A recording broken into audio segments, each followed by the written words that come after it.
Elevated expressway ঈদের প্রস্তুতির সাথে কোনো সম্পর্ক নেই।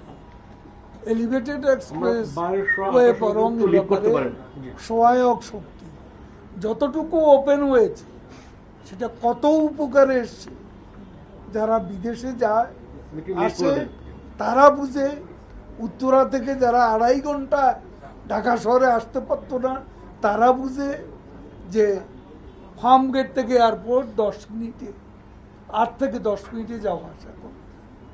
এখন এলিভেটেড এক্সপ্রেসওয়ে মেট্রো রেল কেন বন্ধ থাকলো? বাতাস আর ঝড়ের মধ্যে মেট্রো রেল চালাবো, এ তো আমাদের যন্ত্রপাতি এটা অ্যালাউ করবে না, সেটা আমাদের বুঝতে হবে। এলিভেটেড এক্সপ্রেসওয়ে আমাদের প্রজেক্ট, আমাদের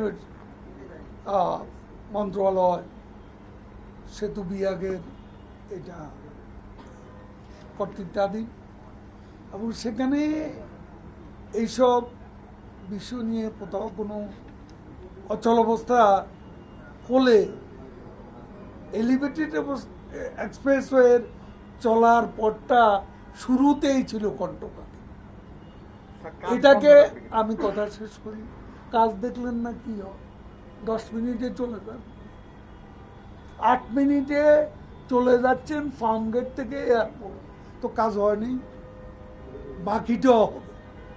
এখন যখন বিদেশি এখানে ফান্ড থাকে তখন সব প্রজেক্টেই ঘাটে ঘাটে কনকারেন্স লাগে এখন, এবং ফান্ডিংয়েও 2টা কোম্পানি থাকলে একটু তাদের মধ্যে মতভেদও হয়ে যায়, সেটা সমাধানের দায়িত্ব আমরা সার্বক্ষণিক চেষ্টা চালিয়ে যাচ্ছি।